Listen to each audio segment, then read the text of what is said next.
Good afternoon, everyone. I am Marcia Ferranto, CEO of the National Law Enforcement Memorial and Museum. As leading the way in telling the story of American law enforcement, we also seek to build relationships across the law enforcement community and with those in public and private sectors to work to ensure public safety. In convening experts from across those fields, we aim to provide our audience with unprecedented access to key voices on some of the most pressing issues facing law enforcement today. We are proud to bring you a program that gathers key thought leaders to discuss the topic of combating hate crimes and violence. The Hate Crime Statistics Act defines hate crimes as crimes that manifest evidence of prejudice based on race, gender or gender identity, religion, disability, sexual orientation, or ethnicity. For 2019, the FBI reported 7,100 single bias incidents of hate crime, the third consecutive year with more than 7,000 incidents. But over the last year, the organization Stop AAPI Hate has documented nearly the same number of incidents just against Asian Americans and Pacific Islanders. In a rare moment of bipartisanship and a Capitol increasingly gridlocked on major issues, Congress passed the COVID-19 Hate Crimes Act this past May, and still many questions remain, and some of those we'll discuss today. What is driving this latest wave of aggression? How have past events in American history laid the groundwork for increasing hate crimes? And most importantly, how can government agencies, community organizations, and law enforcement come together to find effective solutions? I want to thank everyone for joining us today. I especially want to thank our generous sponsor, Thomson Reuters.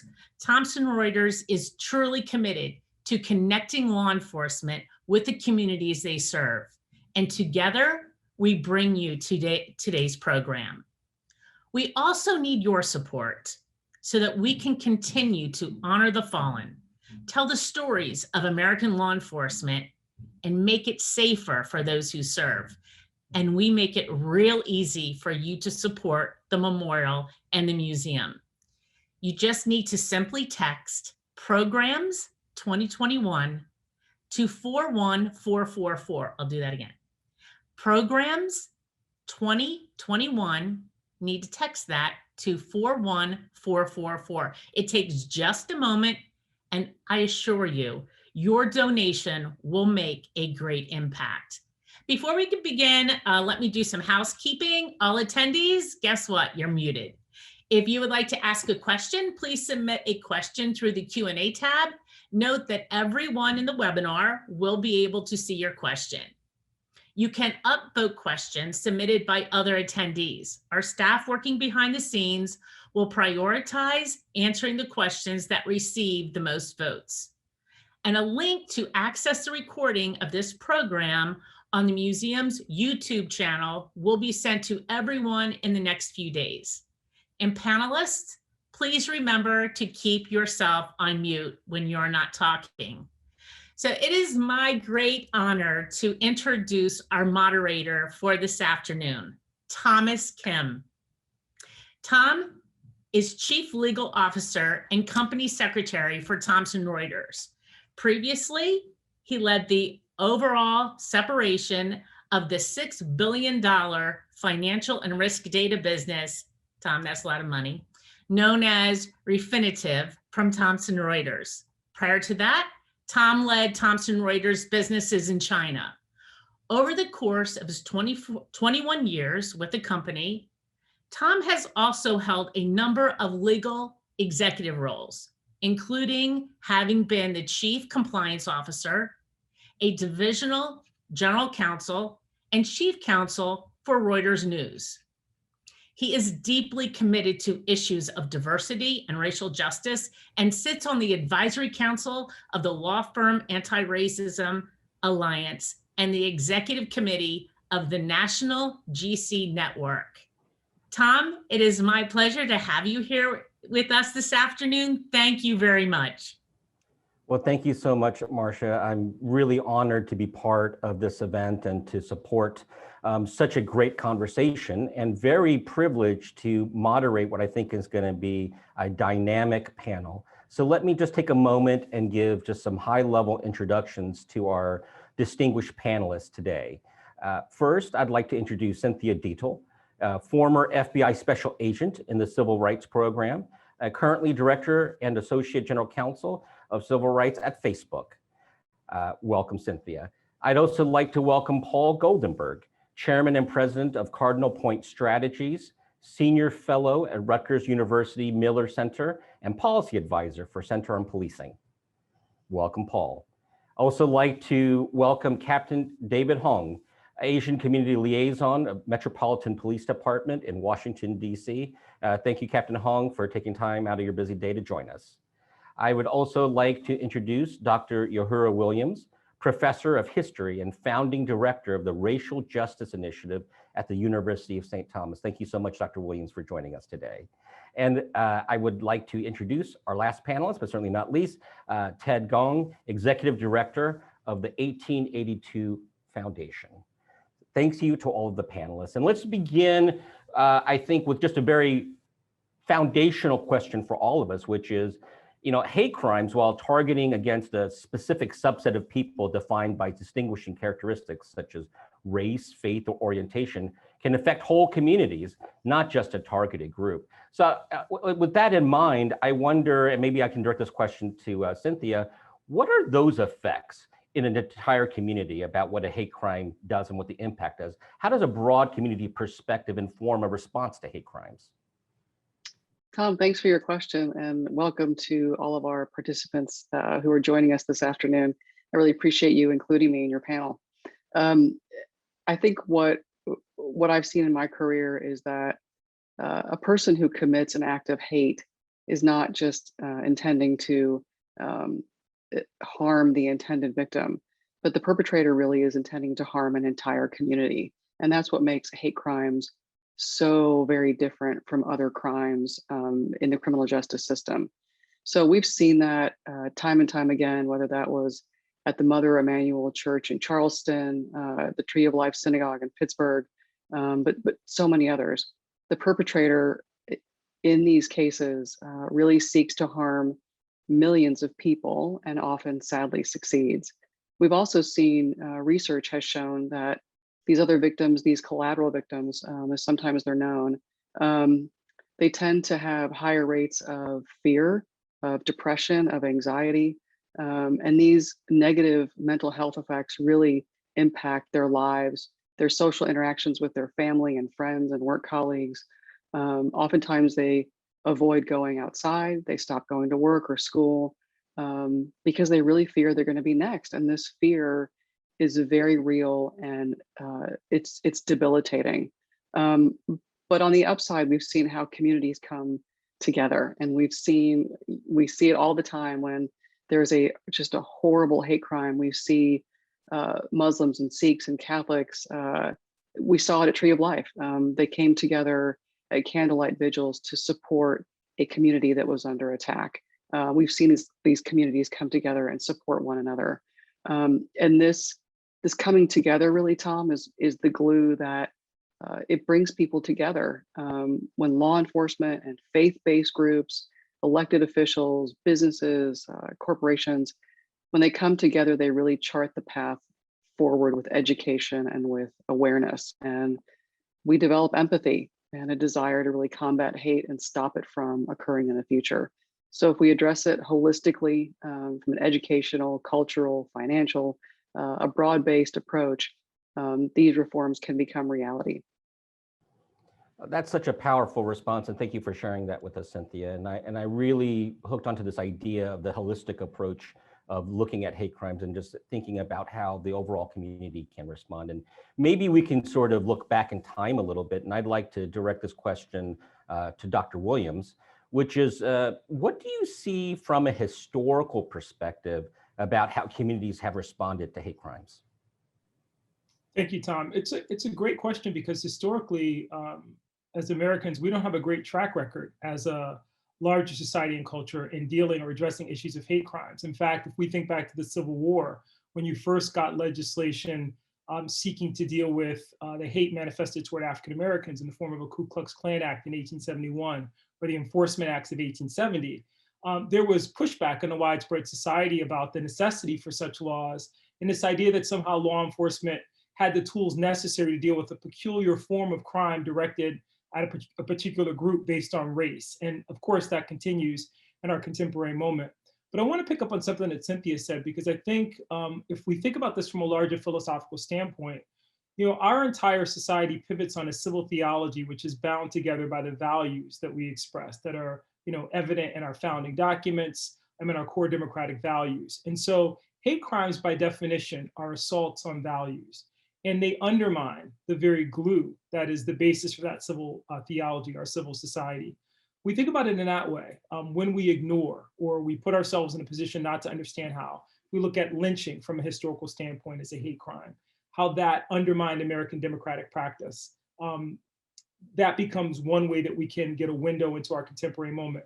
We think about the crime against Asian Americans, particularly this year, and last year connected to COVID-19. It's not the first time that this has happened. And so we really have to understand that in that broader historical context, because the past really is prologue. It gives us an opportunity to interrogate what went wrong in those moments, to think about what tools we can use to help empower law enforcement to deal with those issues, but more importantly, to reinforce those core democratic values that bind us together as Americans. And it should unite us, particularly in moments like this. I couldn't agree more, Dr. Williams, and thank you so much for that perspective. And maybe I could just spend another moment to drill down a little bit further into the historical perspective, and let's look specifically at race. Race is one of the most common factors in hate crimes, and this unfortunately is nothing new, as you referred to, Dr. Williams. Maybe I could direct this next question to Ted. Can you share with us some historical context for hate crimes within this sort of lens of race throughout our nation's story? How does today's environment fit into this historical narrative? Well, thank you very much. I want to thank all of you guys, Tom, Marcia, and Charles, for organizing this. And it's quite an honor to be here with this panelist.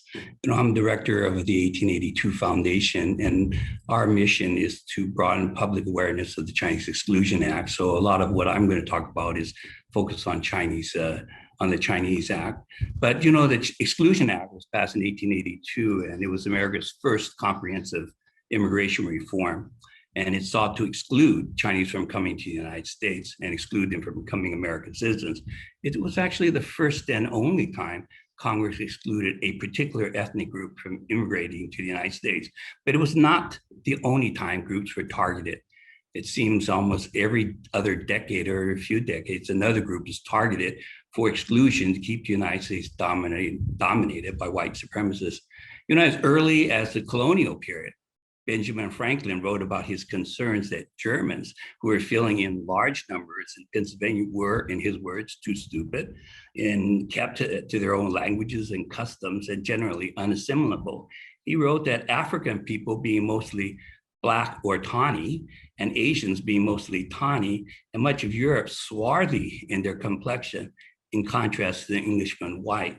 He was concerned that the colonial population might darken and then displace English customs, their established authorities, and the government would be displaced.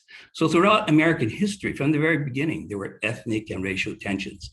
Irish, Catholics, Jews, at various times, of course, were looked down upon. But Franklin also, just to give a shout out for our founding father, also thought that immigrants had good points and they could be spread out and be absorbed in early editions of what we would call the melting pot theory. They would eventually become indistinguishable. But of course, despite English fluency or cultural education, racial color for Blacks and the Tawnies can't be whitewashed. And for African Americans, there was enslavement and Jim Crow. For Asian Tawnies, they could be driven out, hence the 1882 Exclusion Act. That was reinforced by lynchings and burnings throughout the country, but mainly in the West, to drive the Chinese out, to keep America a nation of meat manhood versus rice coolieism, and to drive the Chinese, and as was argued in 1908 by Samuel Gompers and organized labor. This was the reason for the formation of Chinatowns. They were protective enclaves from anti-Chinese violence. Other Tawnies were targeted for exclusion and prejudice: Sikhs, Filipinos, Japanese, Italians, Mexicans, Muslims. But if we just review the list of national laws, it is revealing how national laws that are targeting against Chinese, it is revealing how persistent racial prejudice is in the United States. And remember, these are national laws enacted democratically. In 1870, as mentioned previously, there was an effort to amend the nationality laws to the original law said free white Americans, free white male could become American citizens, free white male of good character. And the amendment was, after the Civil War, just to take out the adjective white. So it'd be free men of good character could become American citizens. But this was objected to by a Nevada senator who said, if you do that, then Chinese could become citizens. And he refused to allow that amendment to happen. So the result was free white men could become American citizens, and there were separate provisions for people of African ancestry. So that law is followed by the Page Act in 1875. There are others, but the Page Act is something I want to note. In 1875, Congress passed the Page Act, which said that Chinese women were so immoral and their traditions were so immoral that they should be excluded from the United States. And so that's what happened in 1875. Basically, Chinese women were targeted and could not come in the United States. That led to the 1882 Act, which said that all people, Chinese women, Chinese men, could not come to the United States. It was reviewed. It was renewed in 1892, renewed again in 1902, and eventually made permanent in 1904. Eventually in 1824, the exclusion provision was not just for Chinese, and the Japanese were excluded separately, but they wanted to exclude a whole zone. And so that became the Asiatic zone of exclusion that excluded people from Korea all the way to Pakistan. That whole zone of people were not allowed to come to the United States. The Chinese exclusion law, those laws was eventually replaced by the Chinese exclusion law was rescinded in 1943 as part of World War II, but that limited the Chinese from legally coming into 105 per year. Those laws are not reformed in 1965 as part of the Civil Rights Movement, both the Voting Rights Act and the Civil Rights Act, and then the Immigration Nationality Act all said that ethnicity could not be considered in terms of immigration. At this point, you have a population very small, less than 4% ever, and they become invisible. The idea is purposely that way. So very few people know in history that Chinese made up 80 to 90% of the workforce for the Central Pacific Railroad. Very few mentions of those things. And Chinese became known as the model minority. Asians were model minority. So every immigrant should take note that you can become successful like Asian Americans. But as much as they were held in high regard for that, race is just below the surface, because you have like attacks on Chinese scientists such as Wen Ho Lee in the 1970s. More insidious was the attack and killing of Vincent Chin in 1982. He was a Chinese worker in Detroit who was thought to be Japanese, and the Japanese were blamed for the unemployment of a few workers out of the car industry, who then attacked Vincent Chin, killed him, and then didn't suffer very much at all. I think they got some fine or were let out on some kind of probation situation. These attacks on Chinese and Asians continue. So even up to today, we have attacks on scientists who are, just because they're Chinese, are suspicious for stealing American secrets or technology transfers. Those continue. And we have things such as the FBI China Initiative, which has, as Christopher Rice says, an all society approach to making sure that Chinese do not steal American trade or other scientific initiatives. And that, of course, now comes and bleeds into things like attacks on Chinese being responsible for COVID, such as the China virus and so forth like this. And that leads, of course, to a lot of the anti-Chinese violence that occurs today. And that includes the Atlanta killings, in which Robert Long just got 4 life sentences for killing 8 people in Atlanta. But the Atlanta killings and the Page Act, which in 1875 talked about Chinese immoral women and how they should be totally excluded. There's a direct line, I think, between the Page Act and the Atlanta killings. And so those are just sort of a overview of how these laws, these race issues are so persistent throughout the American history. And that's something we ought to consider as we look at how hate crimes develop. Thanks, Ted. It's a very powerful connection to look back in our history and think about how that informs and sort of guides the progression of how we end up in the modern day situation where law enforcement is valiantly trying to combat these kinds of situations and issues. I'd like to look at a different lens at which hate crimes is often occurring, and that's faith.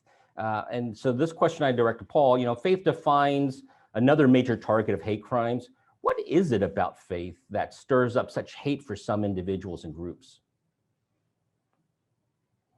Paul, I think you're on mute. Thank you, Thomas, and also thank you for allowing me to be here today. I have tremendous respect for Memorial, and unfortunately I have a few partners and colleagues that are on those walls. So from a law enforcement perspective, I had the opportunity of co-chairing the Secretary of Homeland Security's initiative, along with 4-star General John Allen, who was just a remarkable person, and I learned a lot from him. We traveled across the United States, where we traveled to Pittsburgh, and we traveled to Poway and Wisconsin, Milwaukee, and we visited the sites where these attacks took place. We visited with the victims, and we also visited with the police officers. One thing I will tell you, and I've heard time and time again, how these officers, most of these officers, risked their lives to protect those houses of worship. The houses of worship and communities of faith are the Achilles heel.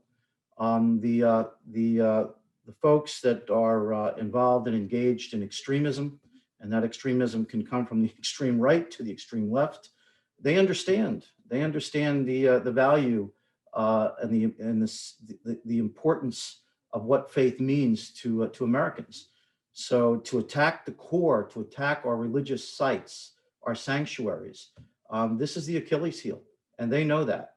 An attack on one synagogue, one church, one temple, one mosque can absolutely, and you heard Cynthia say it, can absolutely rattle an entire community. More than rattle an entire community, one thing that does draw us all together as Americans, or even people who are now living in the United States, is the fact that we all believe that we can pray and attend and worship without fear, because many of us, including my own relatives 130 years ago, came to this country because of fear of praying as Jews in Russia. So with that said, that understanding that the Achilles heel attack worshipers at prayer, attack people in houses of worship, that is the core, that is the essence, that is the target. Unfortunately, when I started in law enforcement, I'm probably the lone, other than Cynthia, the captain. I headed up the nation's first hate crimes division at the Attorney General's office in New Jersey. And the majority of our crimes this was before hate crime statutes were even created. So we were early on.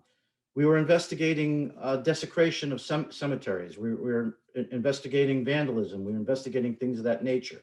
And we started to see this, it started to evolve.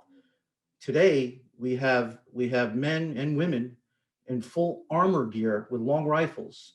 that are training and radicalizing online, entering houses of worship and massacring people. And they're being cheered on. They're being cheered on from all corners of the world.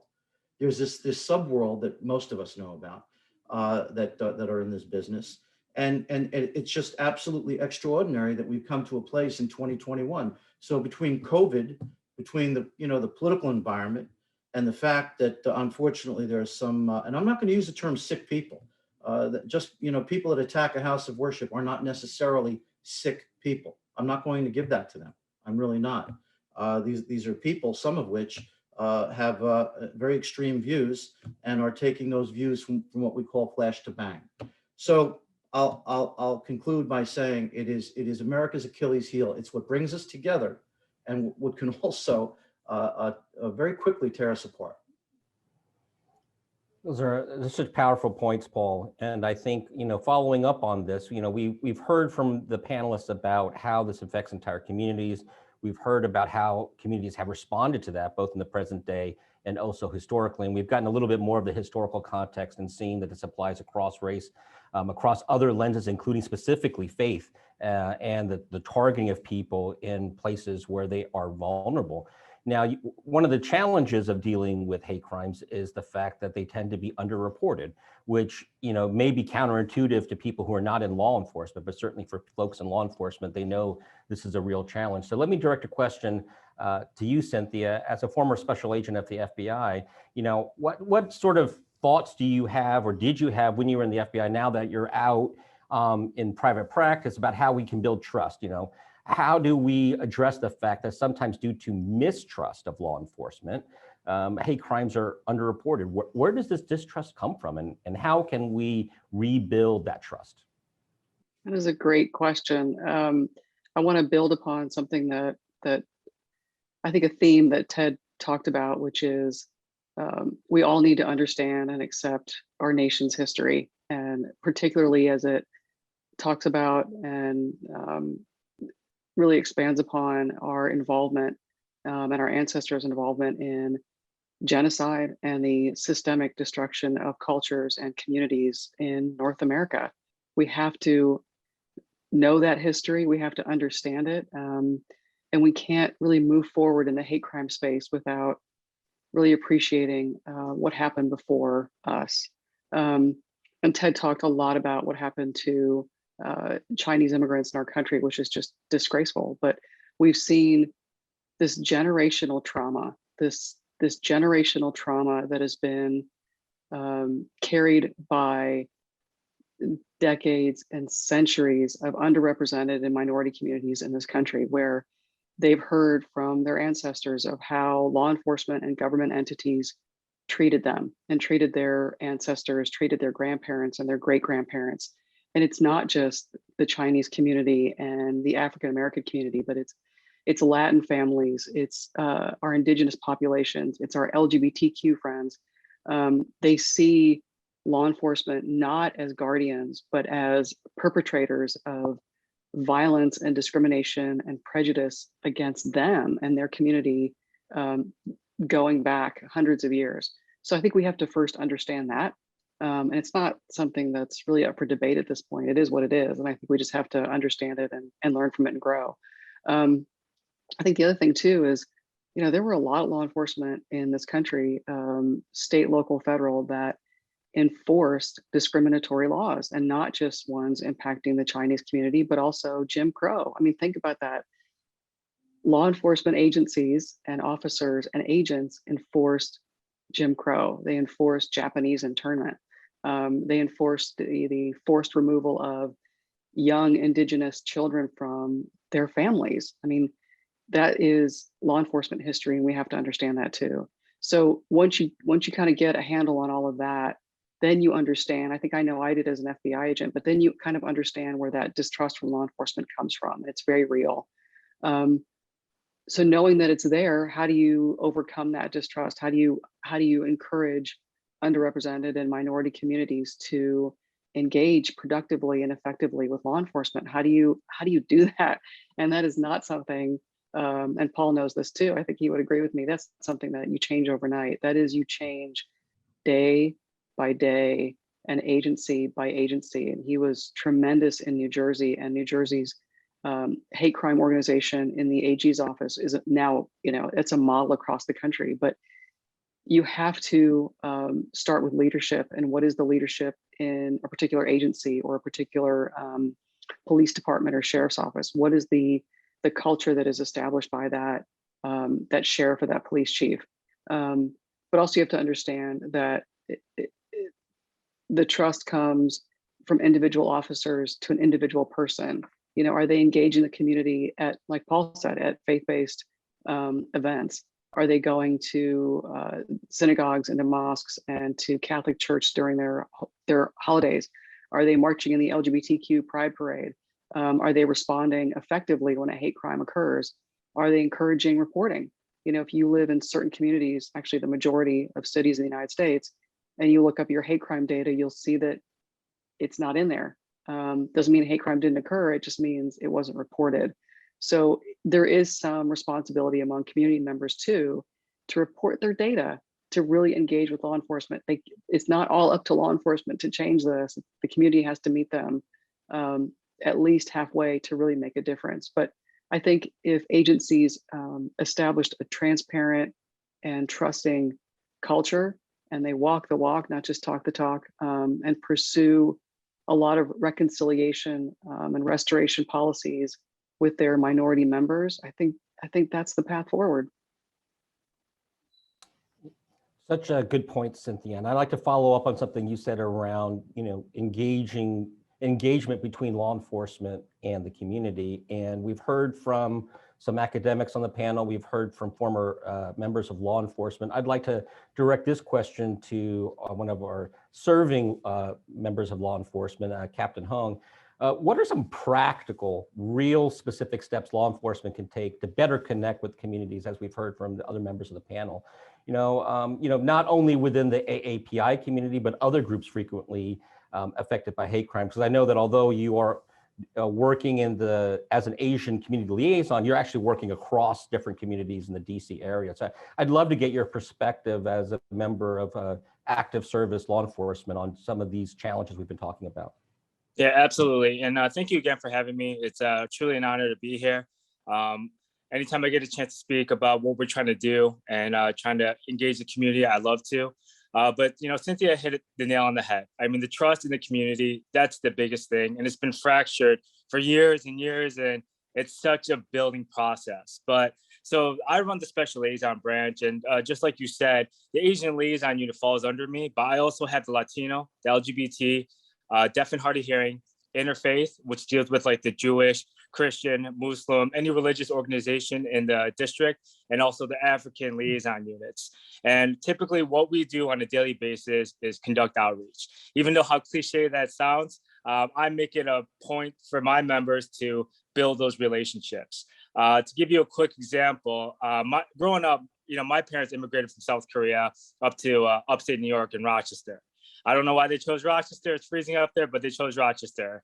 But, growing up, I saw it all. I grew up in the stores my parents owned. And I remember like so many times my parents, called the police. And when they came, I could tell they didn't care. I could tell that, we were bothering them, especially my parents their English wasn't good, right? And so it became a point where when my parents were victims, they just felt like they couldn't trust the police. And that always resonated with me, And so if I, in my capacity now, I can change that to some degree, right? And so a big thing with, Asian community, whether any community, is understanding the culture, understanding their background.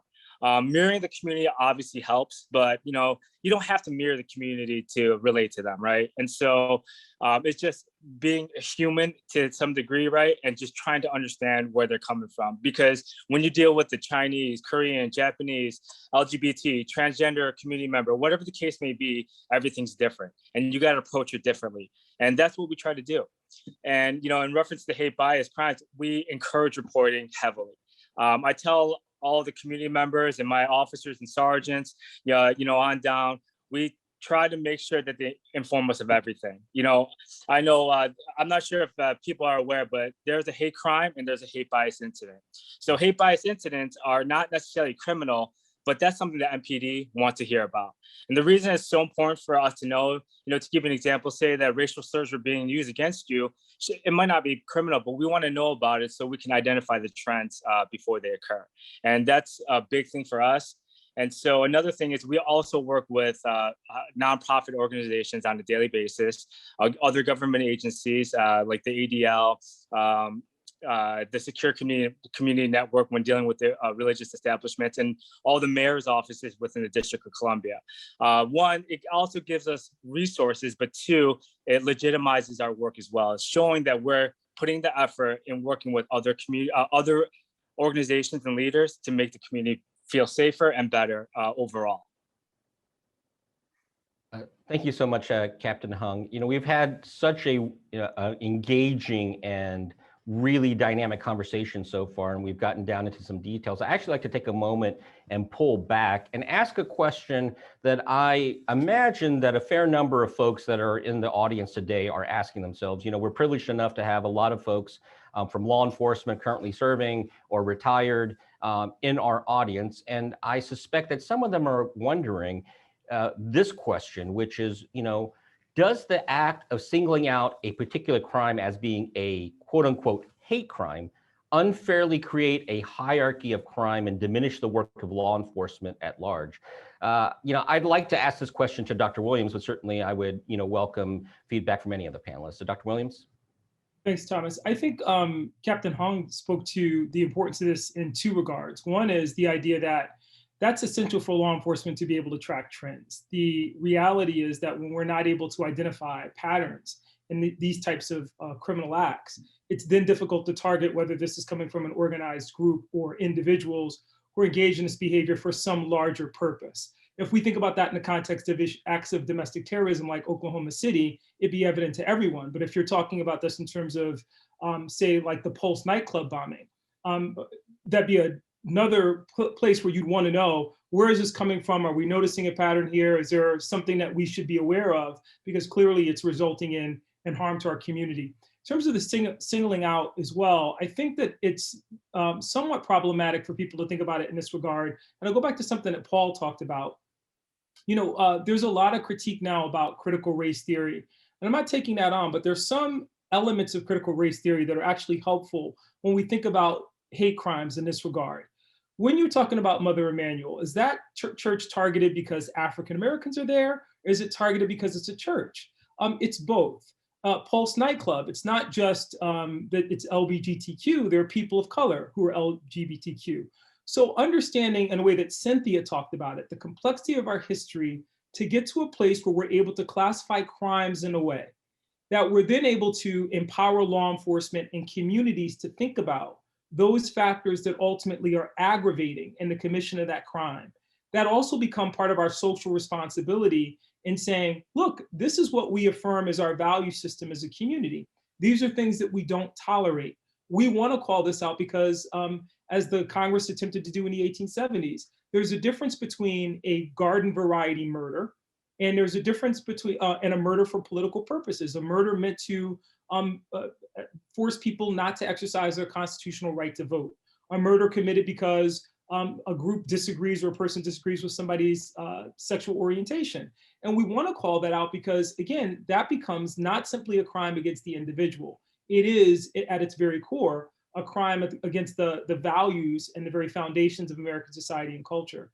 And so, you know, while I understand that critique, I think it's important for all of us to also think about this in terms of the kind of larger significance of being able to connect the dots in a way that Captain Hong talked about. And then finally, when we go back to the 1870s, and I just want to mention this very quickly, you know, law enforcement has always been tasked with the uncomfortable and difficult duty of dealing with these types of incidents and then having to, in some sense, navigate in a space where if there is no legislation, if you can't see those trends, if you can't target and identify what's happening, you're putting law enforcement in a much more difficult position in charging those individuals and thinking about what tools are necessary to go after those groups. That's the tragedy in some sense of the efforts to deal with the Ku Klux Klan, which in the 1920s and 1930s is an equal opportunity hate group that targets African Americans, Jews, Catholics, Irish, and nativism was a big part of that. So, all these things to say, going back to Cynthia's point, going back to Ted's point earlier, this history is essential. And it ultimately needs to be our guide in thinking about this, because these are special crimes in that sense. They're different because they impact communities as a whole, and they should, by definition, force us to think about a holistic response. Well, thank you, Dr. Williams. I think you bring up a really excellent point around the intersectionalism and the multiple motivations behind these crimes and how complex they are. And so that brings me to a question I have for Captain Hong, which is responding to hate crimes is not simple as addressing many crimes for many of the reasons that we were just discussing. They bring layers of culture and traditions that inform both victim and subject responses. How can we facilitate understanding of these layers, and how would this help improve community response? So the way we do it in the Metropolitan Police Department, say there's a hate crime against an Asian individual that speaks Mandarin. My unit will respond to the scene. That's one of my officers that speaks Mandarin will get the information, will help with the investigation. But on top of that, we also do a lot of training, and training is essential with law enforcement and officers. They need to know, what's the proper protocol, obviously, in dealing with the situations. But like I said again, is understanding culture competency.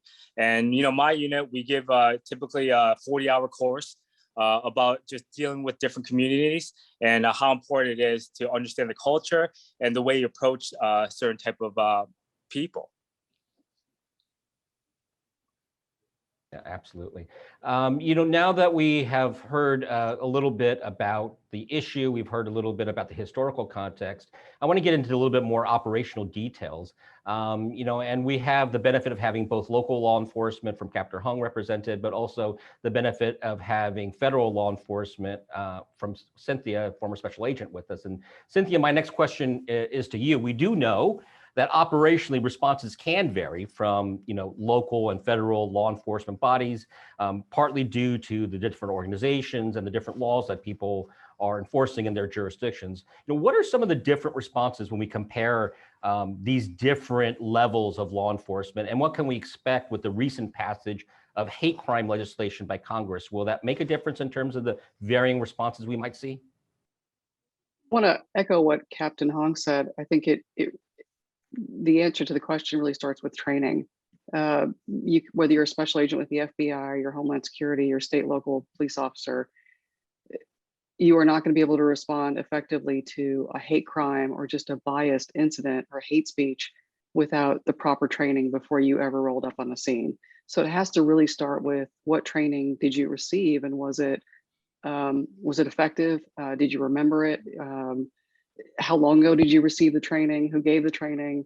I know when I was with the Matthew Shepard Foundation, I believe we trained almost 1,000 officers in about 4 years on hate crime enforcement, just being able to enforce state and federal hate crime laws. So I think you start really with the training issue and what training has a particular law enforcement officer or agent received. And then that it goes right into, as you said, Tom, the laws.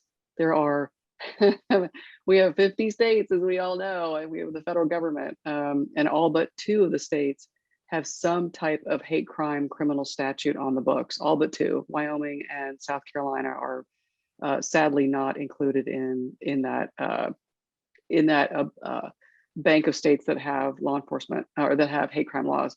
I'm hoping that will change in 2021 or 2022 at the very least. But in any event, all those laws are different. So you have 48 different laws that are on the books. That doesn't account for county and local hate crime ordinances and non-discrimination ordinances. That's a whole other bucket of kind of statutes on the books that some law enforcement officers are able to enforce. So there's different state laws, there's different federal laws, and we've seen, I know that Ted and Professor Williams talked about some early legislation that we had, federal legislation, in the 1860s and 1870s. And that led up to, and that really provided the basis for the Civil Rights Act of '68. And then that fed into other federal statutes that followed, that prohibited housing discrimination, that prohibited attacks against religious houses of worship and folks that are inside houses of worship, protected them as well, and culminating in the Shepherd Bird law that was signed by President Obama. So, the laws even then are different. And as Captain Hong knows, to be a local law enforcement official who may be enforcing a federal hate crime law, that's a whole other situation to deal with. So I think the training that's most effective, and I know the FBI and the Department of Justice are pursuing this now, is to combine that so that, Captain Hong and all of his officers are sitting with FBI agents, local prosecutors, federal prosecutors, and they're all learning the same thing. So they know when they roll up to a scene, if state law is better, if federal law is applicable, which avenue should be pursued and why. And effectively responding to that, even I know Paul knows all about this very well, but responding in a task force environment and responding well together as law enforcement, whether it's Mother Emanuel or it's the Pulse nightclub in Orlando, whatever the situation is, are they all coming together effectively to respond? And then finally, to your question about the COVID-19 Hate Crime Act, I will note that law, that bill had been pending for quite some time, and it was known as the Jabara Hire No Hate Act, and it was named after Khalid Jabara, who was killed in Tulsa, Oklahoma, because he was perceived to be Muslim. He was not. He was Christian Lebanese, and also for Heather Heyer, who lost her life in Charlottesville at the Unite the Right rally. So, and those two victims are named in that law, which is phenomenal. But to your point about that, the new hate crime statute, what that does is allows law enforcement to apply for grants for training, which again is what we talked about earlier, which is fantastic. It also mandated that the Attorney General appoint a person to lead the hate crime effort for the Department of Justice, which is great. And also just kind of renew hate crime enforcement and the importance of it as something that is crucial to the FBI and the Department of Justice. So I think we are moving the ball forward, which is, I know, a very overused analogy, but we are moving the ball forward. But I think it's a great step. And I know Paul has he's unmuted. I think he wants to jump in here. Yeah, if I may, I'm going to throw an iron into the fire here. So there's been tremendous work done in this area, and as the Cap and Cynthia know, that the training has had a positive impact. But I am going to throw something out there. We are in an embryonic stage when it comes to the social media and the impact that it has on our society here. Law enforcement is way behind the eight ball, not by their fault, by any means. Because it's about understanding. Look, in my day, I'll age myself. I used to train my detectives in reading graffiti on the wall, whether it was hate graffiti or white supremacist graffiti or whatever it was.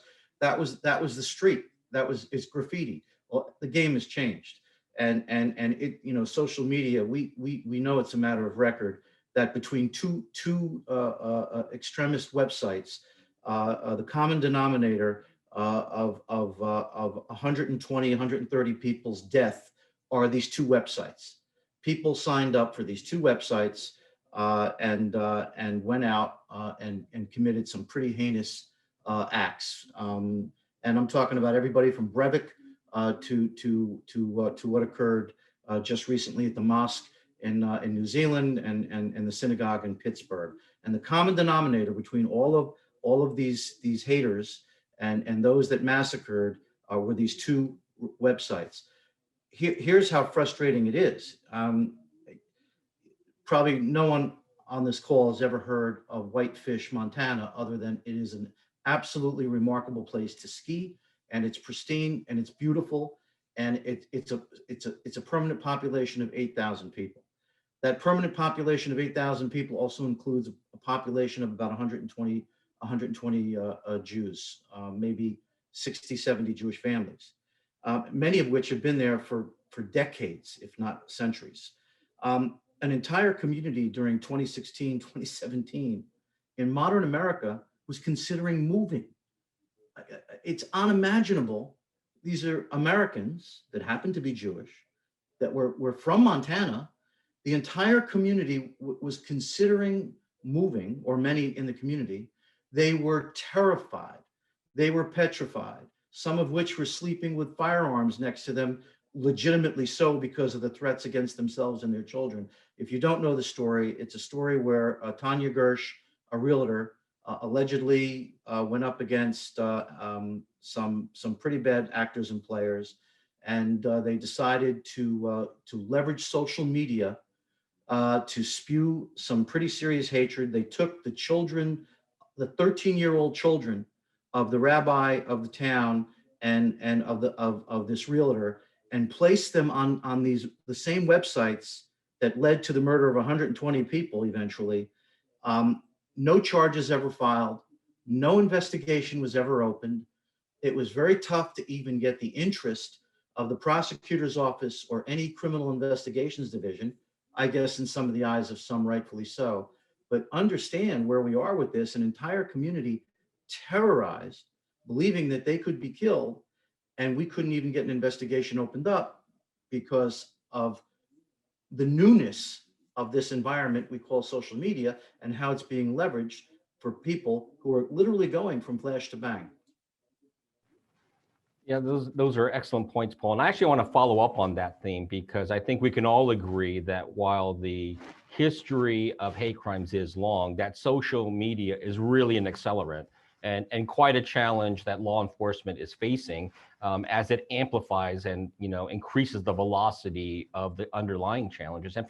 And so based on that sort of challenge, I'd like to turn back to Captain Hong and just ask, from a practical perspective, given what we've heard about the increasingly significant role that social media plays in fueling and in some cases directing hate crimes, what actually can law enforcement do in the face of such a potential accelerant? I mean, Paul's so right about that, though. I mean, the law enforcement is behind the curve with social media, but at this time, all we can do is just try to monitor it the best we can. Our intelligence division does a great job of, just being able to predict or research things to inform the public on. And also we work with a ton of outside agencies. We work heavily with the FBI, the Civil Rights Department, and other organizations. ADL has been very, very helpful in the fight against hate. And, we utilize all these resources. And also we work with HCMA a lot as well. But, on top of all of that, even though we're all tracking and everything like that, we're still behind the ball. And a thing that could help us, as everyone mentioned before, is the community's help. We need people to report things to us. We need to know what's going on. We need to know that someone's posting something crazy online, although it might not seem reportable to them. If something's not right, let us know. And so I always say it's so cliche to say, but if you see something, you got to say something. And that's going to be half the battle. We need the community's help. We need the citizen engagement. We need as much help as we can to kind of stay on top of the trends and make sure the communities are safe.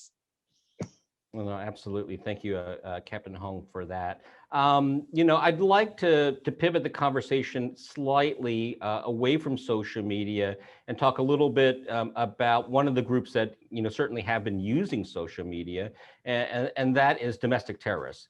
And so maybe I can direct this question to Paul. We often think about pursuing domestic terrorists and trying to head them off before they actually can commission their attacks.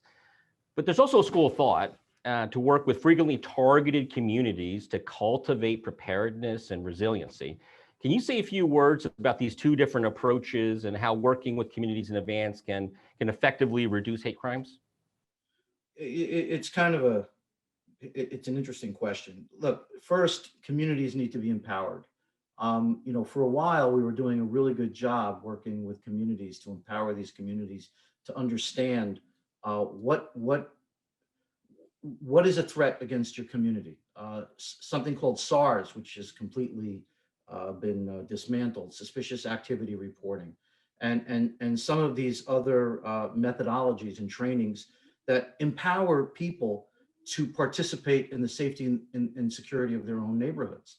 But in addition to that as well, it's also how many times have we seen someone interviewed in the aftermath of a quote unquote domestic terrorist attack where they said, I should have said something. Gee, I just knew something wasn't right, but I was afraid or I wasn't sure. We have a tremendous amount of work to do there. empowering communities to understand where these threats are emanating from. And sometimes they're emanating from within. I spent almost a year and a half working on the foreign fighter task force at DHS. And the takeaway for me was, how many of these lives could we have saved of these young people who were going off from all different socioeconomic backgrounds to some war thousands of miles away, where the community members and the parents and the friends went, I knew something was wrong. I didn't know what to do. I didn't know how to stop it. We're not doing enough work in that regard. You know, where is it a criminal act? When does it become part of a conspiracy? And when can we do something from a socially conscious perspective? And we go back, as Cynthia mentioned before, task forces. You know, they're thrown around, task forces. We found over the years, particularly working with juveniles and on other issues, if we communicate with each other, social services, the healthcare, law enforcement, et cetera, and we communicate and share information amongst ourselves, and we have challenges there, we can really work to empower these communities to step up. And you said it, Kat, see something, say something. We're not doing enough of that out there. So I'll stop there, but it's really about working more so with communities, many of which understand that they may be having problems within their own domain.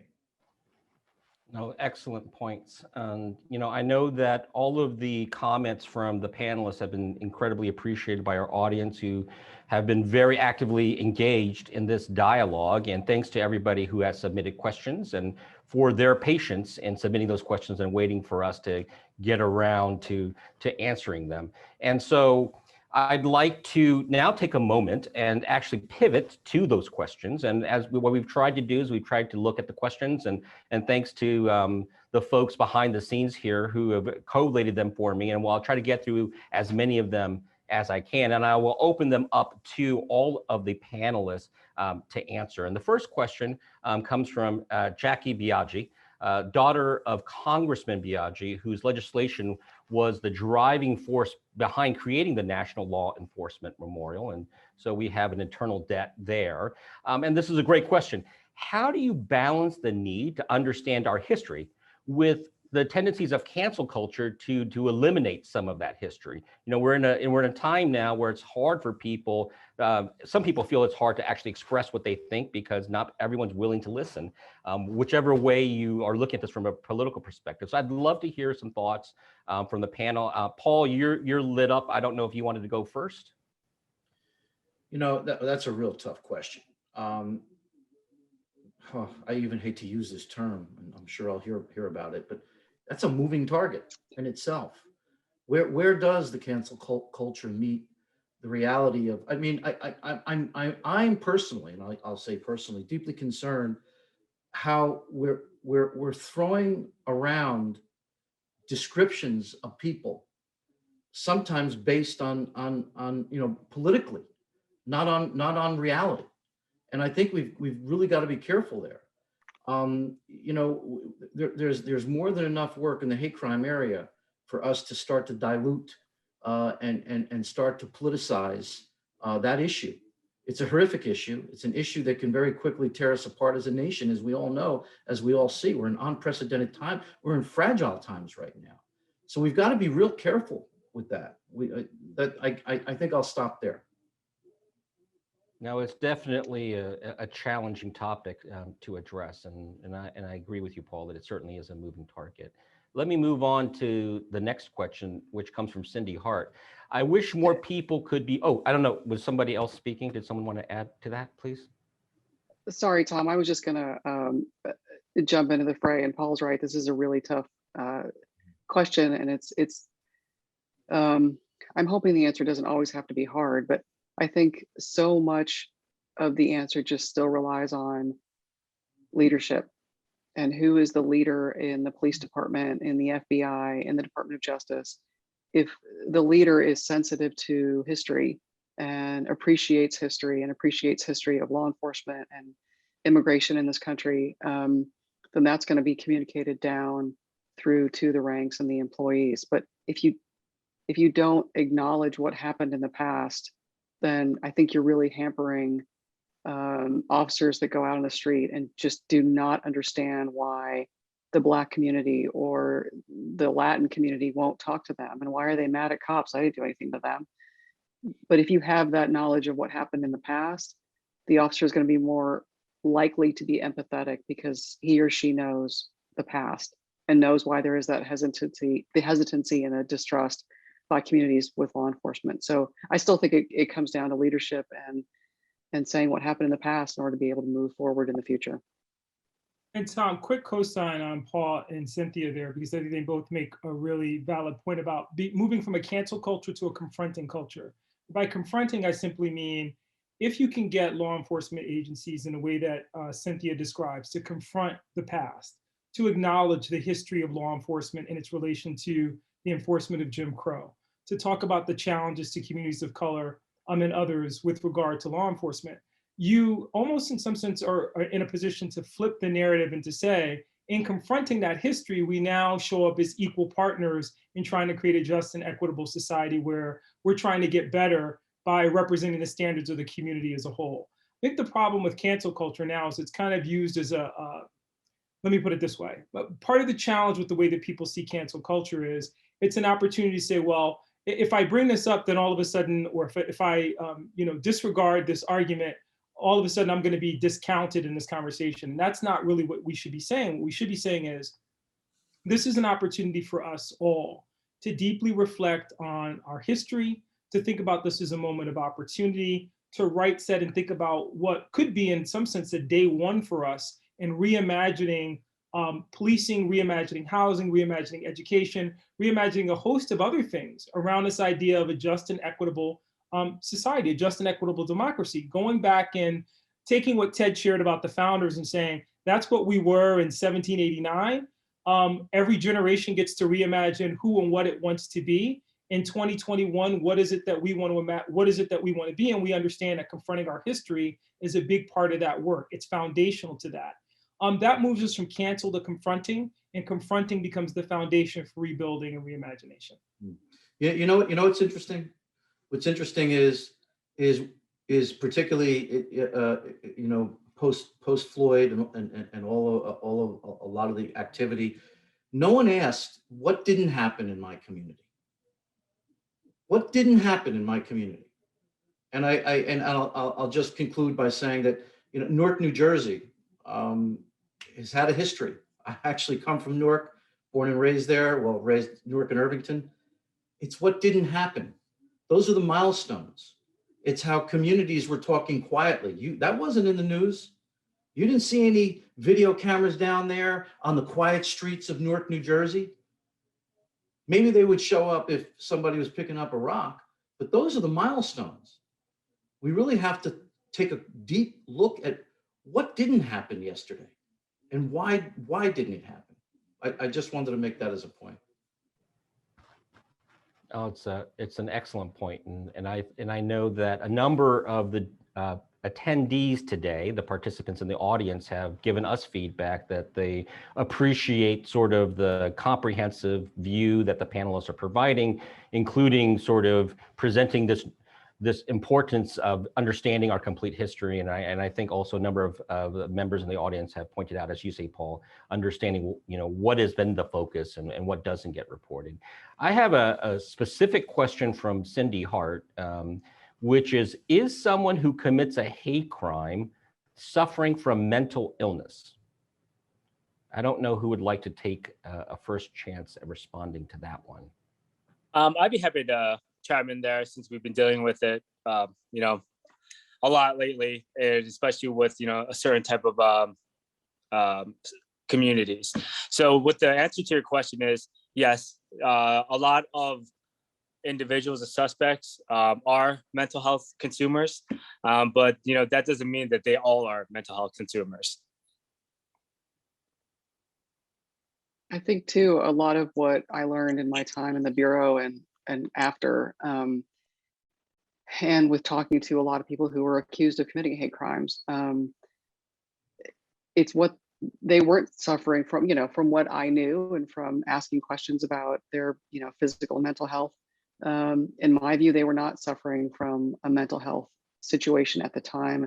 that the crime was committed. They just simply hated a certain community or a certain person because of the community that person represented. And you go back in time and you really engage with some of these folks, it's what they were taught. It's what they learned from their parents, from their community, from their extended family. It's what they were taught when they were very little, about others and about how certain people were better than other people and why that was. I heard more than once about what someone's father taught them, what someone's grandfather taught them, what someone's aunt taught them, and how they learned to hate because it was what was ingrained in them. I am not a psychiatrist or a psychologist, but that's not a mental health situation. That's simply a small child that was taught to hate. And that's extremely common and very sad. Absolutely. The next question that we have comes from Alan Hess, and Alan commends Ted on the great synopsis and of the historical perspective that he provided, and notes that he thinks it should be taught in schools. And he wonders, is there any reason, Ted, you didn't specifically mention the wetback, quote unquote, laws against Mexican Americans in the early 20th century? And he also notes that this would be another example where you could draw a comparison between historical legislation and current views of the immigration rhetoric that we hear. Yeah, I think that there's so much in immigration law that is so related to how we as a society have seen other people and how we have transferred our hatred to them and how we have expressed them, especially in our immigration laws. The question is, who do we want to exclude, or who does the dominant society want to exclude? And of course, at one point, Mexicans were not, didn't need visas to come to the United States. It was not until later on that they were required to, well, in the 1920s, I think. But the interesting thing is that if you're talking about the wetbacks and you're talking about this sort of patrol on the border, how many people know that the original impetus to form the Mounted Border Patrol on the South was not to protect against Mexican illegals, Mexican people entering the United States illegally, but it was designed and established to stop Chinese immigration. And so that was the impetus for establishing the original Mounted Border Patrol on the southern border. The relationship between immigration laws and how we perceive other people is so critical. And there's so many things that we can talk about. From immigration laws against Mexicans to immigration laws today, who are the real threats? Separation of children has long been part of American immigration history for so many years, and we could talk about that for years. In fact, people do. So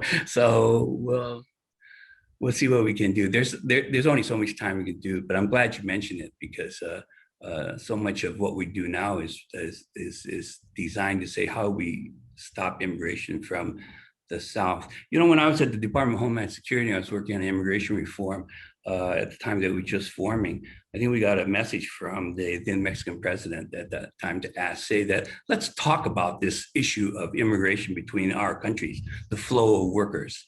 The question was that we at the border had a lot of rules about how to present certain transnational crimes and so forth, but we didn't have any good immigration laws about between the two countries. And the president at that time was addressing Tom Ridge, saying that let's talk about immigration as and the words I can remember very clearly were complex, immigration is a complex sociological phenomena. We need to talk about it together. But when we devise immigration laws, we devise them in such a way that we want to prevent them from coming. We are unilaterally saying, you cannot come, you can come, and so forth like this. But I think what we need to do is really think about what is driving immigration and how can we work, we as the receiving country can work with the sending country and then work on ways that how we can address each other's concerns. And I think that one of the issues for dealing with hate and understanding is that common understanding. It goes very close to what we're talking in terms of community policing, understanding the people you're patrolling and the people that are on patrol. That communication, that dialogue is so important. And I really appreciate what Paul was talking about is sometimes our social media, there is no dialogue.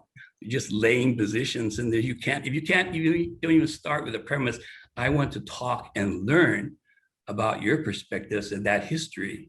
How do you then work out common solutions to really difficult, very difficult social issues? Tom, yes, go Tom, ahead. just really quickly, I'm grateful that the question was asked. I know that Captain Hong and Paul and Ted shared their ethnic and their background. You know, the term that was used in the question to describe Mexican immigrants is triggering for a lot of people. My grandparents are Mexican. They came to the United States in the early 1930s, and they settled in Texas and eventually left and moved north because of discrimination they faced being Mexican. So it's a very disgusting term that is used, and I agree with Ted. It's the crisis at the border, and the reason that certain folks from Central and South America want to come north is that's for a whole other seminar, I think, for the museum to tackle. No, that's an excellent point, Cynthia. Thank you for sharing that. The next question comes from Heather Godwin, and she'd like to return to the discussion we had on religion. And so she says, what about the other side of the coin on religious violence, which is hiding behind religion to justify violence? So I'll open that up to the panel to see if anyone wants to take a crack at that. We've seen that for years. And again, I'll go back to we can go back to the early days where skinheads were starting to emerge, and they were using these pseudo, and I'll call them pseudo religions at that time, because they weren't based on Christianity, Judaism, but an eye opener for me really was the Foreign Fighter Task Force. It was really using, ISIS very successfully used social media and amazing guerrilla marketing to glorify a religion that was being literally taken in a direction that was contrary to, I believe, this is my own belief, the religion itself. And I sat with many of imams to better understand to try to better understand the mindset of the foreign fighters, particularly the ones that were leaving here in the United States from Midwest states. And to their credit, I mean, they were clear. This is using religion just like others use the First Amendment. These are people that could shift from Islam to Judaism to Moorish on any single day. Some of these folks, and I'm talking about those people that become radicalized. We have literally seen people who consider themselves jihadists on Tuesday, and next Wednesday they are embracing something else. So I don't know if it's so much the religion that it is something that they can grasp and allegedly call their own.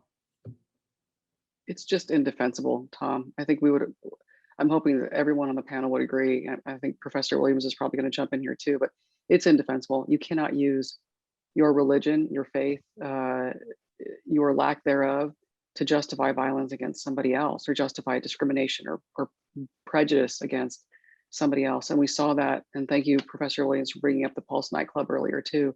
We saw that at Pulse, and we've seen it in numerous hate crimes where the perpetrator says, I'm carrying this out in defense of my, my higher power, my God. It's indefensible. I couldn't agree more with Cynthia. In fact, I think if we think about this from a historical standpoint, the Ku Klux Klan, the second iteration of the Klan, even the first iteration of the Klan, cloaked itself in the sacred symbols of Christianity, attempted to argue that it was engaged in that work to protect Christianity, white Christianity, the ancient blood libel against the Jews, so supposedly for the killing of Christ, which is ridiculous. But these are things that people use to justify acts of terror, acts of violence against communities, and to use that as a pretext for that violence. I also want to call something out. I think it's important to note, Cynthia just did it a minute ago.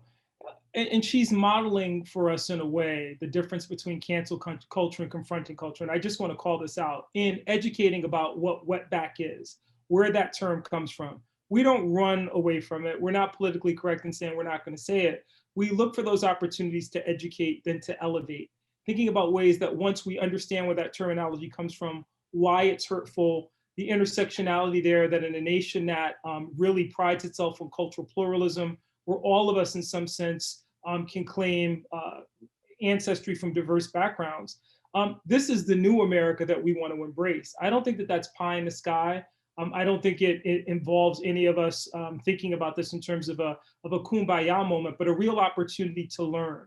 And when you do that, and you can talk about, for example, the history of religion and how it has been utilized as a tool for efforts to target individuals based on race, that becomes a learning moment. That becomes a learning opportunity. Same thing is true with some of the pejorative terms that people run from. I think political correctness sometimes, the goal is to ultimately end in a society where we don't use terms like that. But as long as we're in that society, those are the terms that people use when they saturate social media, when they're so much a part of our society and culture and movies and television, entertainment. We have to be confronting in that way. And I think do it in a way that Cynthia is modeled for all of us today, and simply tackling it, defining it, and not being afraid to, as Ted did, beautifully earlier, summarize and ask people to dig a little deeper and understand where that pain comes from and why communities are feeling that way about that terminology, about that identification, about that history that is so troubling and painful to so many. Yeah, no, I think those are excellent comments by everyone on the panel. The next question, I think, comes from a slightly different perspective. I think we've heard a lot about the deep history of hate crimes in this country and how challenging it is. This question comes from John McLeod, who wonders, as police officers in today's climate, it feels like you are walking on eggshells when dealing with minorities on routine stops or incidents. Doing everything by the book has always been the goal, but it feels different, and we are being judged harder today. How can we deal with this? I'm sure this is a question that a number of folks in the audience are wondering, so let me open that up for the panel. Oh, that's all you, Captain Hong. Yeah, I was waiting for anyone else to go real quick. Yeah, that's all you. No, that's that's something that we have to deal with. As times change, the police have to change, right? And police with social media and the times that are now are going to be more scrutinized, especially with the horrific incident about George Floyd and other events that have been, made aware by into the public. It's going to put more of a microscope on the police. But like you said, within your question, the goal is to always do the best that we can. And we're just going to keep trying and, develop new strategies just to help the community and to keep them safe. No, it's definitely a difficult question and a difficult challenge, I think, as we are all thoughtful as we were thinking about the answer in our own heads. The next question is a great question from Cindy Hart. We've been talking about how hate crimes in some ways are driven by a lack of understanding. Does anyone on the panel have some practical advice about how you can gain a better understanding of a culture that is different from the one that you are familiar with?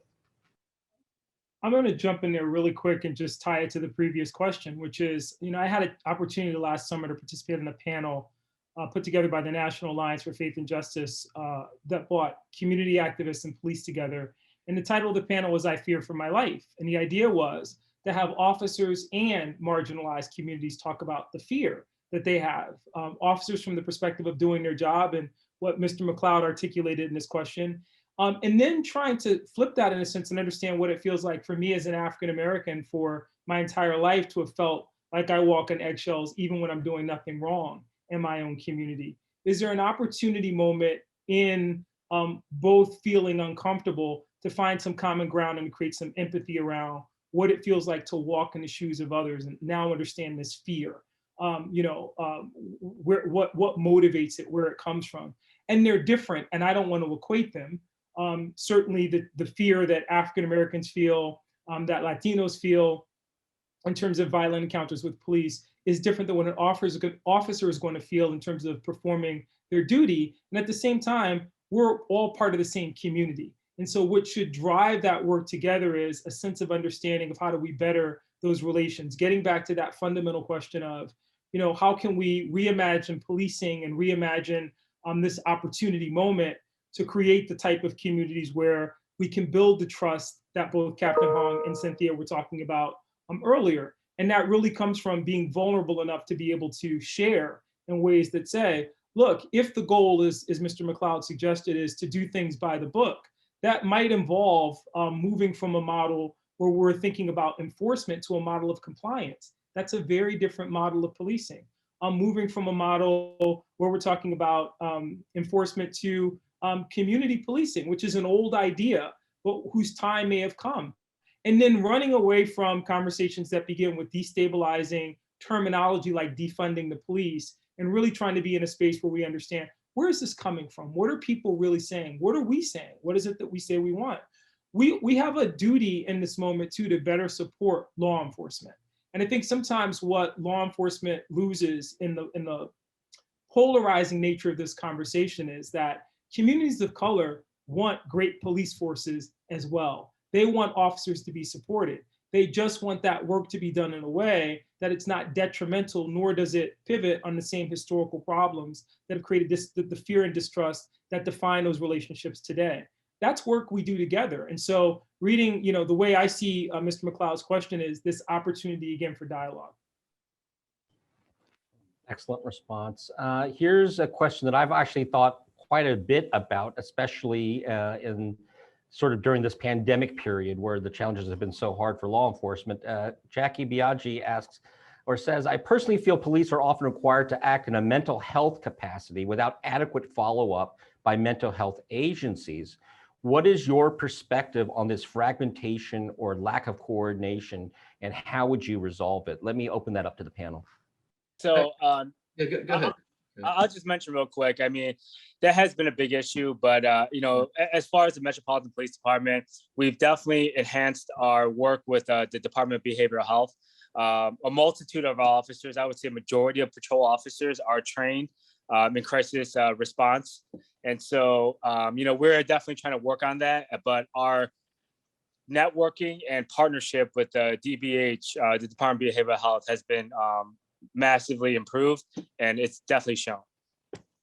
I also want to say I'm deeply concerned about the mental health of the nearly 1 million law enforcement officers out there right now. This has been the most unprecedented time in modern American history. In the face of government, if you're angry about the mask, if you're angry about your taxes, if you're angry about your day, it's the law enforcement officer that gets that first good or bad brunt. And just think about, and I don't want to soapbox this, but they too were dying. They too were going into environments, not only working in a policing environment where they still had to respond to crimes in progress, but they were deeply concerned about their health and the health of their loved ones, because they were going into situations that they didn't know whether they were going to come out alive or not. And I'm talking about COVID. So it's really very multifaceted right now. And if we want a healthy police force, and we want a healthy police force that is going to deal with people, their mental health right now is something that really is something that keeps me up at night. It concerns me, and I mean it in a positive way, not in a negative way. We need to be thinking about that as well, about their health. No, I absolutely agree. I think mental health around all of the aspects of interaction between, the public and law enforcement is something we really need to tackle with much more thought and much more coordination, as Jackie suggests. The next question comes from Jude Anto-Yapin. Prosecution of hate crimes on the basis of punitive deterrence holds an unintended consequence of deepening the differences and resentment between the different race, ethnic, religious groups. Therefore, what measures are currently being adopted to integrate traditional legal framework-based mechanisms with restorative justice and transformational approaches that actually bring communities together? So let me see who from the panel might like to tackle that one. I'll take a stab at that one. We've seen some of the state and local law enforcement agencies and district attorneys' offices, attorney general offices that have started to really increase their restorative justice measures and approaches to hate crime. A lot of state statutes have, as the penalty for committing a hate crime, more of a restorative justice solution. So it's not just a fine or community service or incarceration, but there's also an aspect of how do we repair the community that was impacted by this crime? What do we do? How do we approach the perpetrator? If the perpetrator is still part of the community, even if he or she is incarcerated for a period of time and comes back, what happens to him or her? I mean, how does the community respond to somebody who was convicted of a hate crime? I think that those approaches are, I think, are fantastic, because you have to do something with the perpetrator. What are you going to do with them? And you have to do something with the community. And just simply saying justice was achieved because law enforcement and a prosecutor achieved a conviction is wholly insufficient to solving the problem going forward, because there's going to be another hate crime. There's going to be another hate incident. And what is that response? Is that response different? But I think that just goes back to, I think, our collective agreement that there has to be more of a holistic approach. You have to do something with the community. And a lot of times it's coming together, it's doing some type of gathering of the community, of bringing a lot of different faith-based organizations together, a lot of different nonprofits together, and bringing them all into a room and say, let's talk about this. Let's figure out what happened. Let's figure out if our approach was right. Was it insufficient? Did we do a good job? What are we going to do next time when it happens? But also, how are we going to approach the perpetrator and his family? And that's something that we haven't even talked about. But I learned really early on in my career that when a hate crime is committed, again, it's not just the intended victim and that victim's community, but it's also a lot of times the family of the perpetrator that is negatively impacted by this, who all of a sudden is thrust into the spotlight as it's their fault, it's the parents' fault, it's the grandparents' fault, and sometimes it's not. So you really need to take an expansive approach to figuring out how to respond to a hate incident and how to respond moving forward. That's an excellent response, and an excellent response to close our Q&A period with. So many thanks to you, Cynthia, for that. I'd like to actually thank all of our panelists, Paul Goldenberg, Cynthia Dietl, Ted Gong, Dr. Uhura Williams, Captain David Hung. It's been, really a fascinating conversation. And I'd also like to thank Marcia Ferranto and the National Law Enforcement Memorial Museum for allowing us to have this conversation. And with that, let me hand back over to Marcia. Thank you. Thank you, Tom.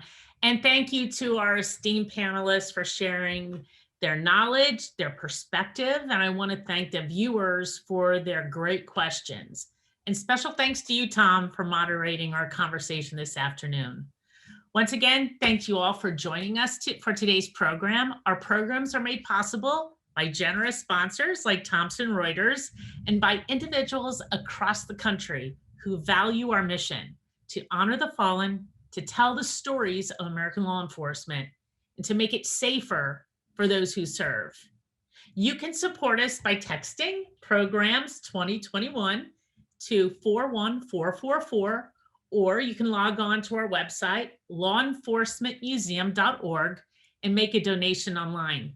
So looking ahead, we have an exciting August plan for you. First, join us online for our next public program scheduled for August 19th, entitled The Post 9/11 Story, Questions, Reflections, and a Museum Exhibit. This program will pull back the curtain on the complexities of planning a museum exhibit and shine light on our upcoming and first ever special exhibit entitled Post 9/11, The Evolution of American Law Enforcement. Then next, if that's not enough, August 27th, the National Law Enforcement Museum is opening its doors for the first time since the onset of COVID. So come on over and experience the museum and our special exhibit, Post 9/11, the evolution of American law enforcement. We will be waiting for you at the door. And you can get more information on our reopening plans and register for our August program at lawenforcementmuseum.org. So thanks again, everyone, for joining us, and make it a great day.